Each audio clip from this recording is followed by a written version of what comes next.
যে কোনো দেশের অর্থনৈতিক উন্নয়ন, সামাজিক উন্নয়ন এবং সাংস্কৃতিক যে উন্নয়ন, বিকাশের জন্য কিন্তু শিক্ষার যে একটা অবদান সেটা কিন্তু অনেকাংশে দায়ী। কারণ শিক্ষার যে মেকানিজমগুলো সেটা কিন্তু যে কোনো জাতি, যে কোনো দেশের জন্য একটা ইফেক্টিভ রেজাল্ট দেয়।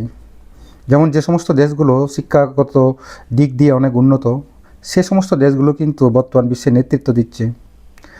আপনার ইউরোপের দেশগুলো বলেন, উত্তর আমেরিকার দেশগুলো বলেন এবং এশিয়া মহাদেশের বেশ কয়েকটি দেশের যে শিক্ষার যে মেকানিজম সেটা কিন্তু অ্যাডভান্স বলেই সেসব দেশ কিন্তু আজকে বর্তমান যে শিক্ষার যে লেভেল সেই লেভেলের ক্ষেত্রে অনেক অনেক ক্ষেত্রে নেতৃত্ব দিচ্ছে।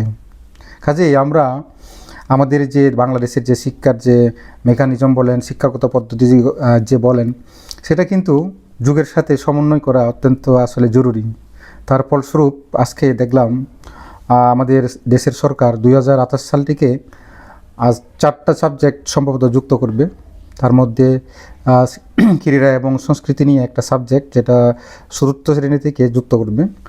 আর আপনার ষষ্ঠ শ্রেণী থেকে শুরু করবে দেখলাম আপনার কারিগরি এবং বৃত্তিমূলক যে শিক্ষা, সে সাথে আরেকটা সাবজেক্ট লার্নিং উইথ হ্যাপিনেস, এরকম একটা সাবজেক্ট যুক্ত হবে।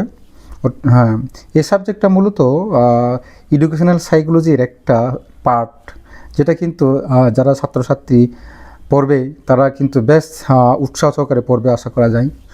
তো এই বিষয়গুলো যখন ডে বাই ডে পরিবর্তন হবে, আমাদের আধুনিক যে শিক্ষা ব্যবস্থা, বর্তমান যে বিভিন্ন ধরনের যে মেকানিজম বা পদ্ধতি, সেগুলোর সাথে সমন্বয় করবে। কারণ আমাদের দেশে কিছু কিছু সাবজেক্ট আছে কিন্তু আমরা একাডেমিকভাবে কিন্তু পড়ি, জ্ঞান লাভ করি, কিন্তু বাস্তবিক ফিল্ডে কিন্তু সেগুলো অ্যাপ্লাই নাই বললেই চলে। সেই জন্য আসলে সমন্বয় জিনিসটা অত্যন্ত জরুরি।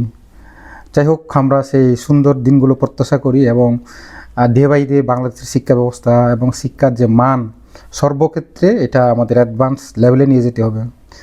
এখানে সমতল বলেন, পাহাড় বলেন, অবশ্যই পাহাড়ের শিক্ষার যে অবস্থা সেটা সমতলের তুলনায় অত্যন্ত নাজুক বলা যায়।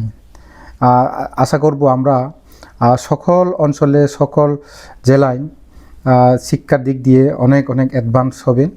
আমাদের ছাত্রছাত্রীরা যারা পড়বে, জানবে, বুঝবে, তাদের ফিউচার আরও অনেক উন্নত হবে। এভাবে আমাদের দেশটা পরিবর্তন হবে আশা করি। আর সবার জন্য সেই দিনটার জন্য প্রত্যাশা করি, সকলের জন্য সুন্দর একটা ভবিষ্যৎ হোক।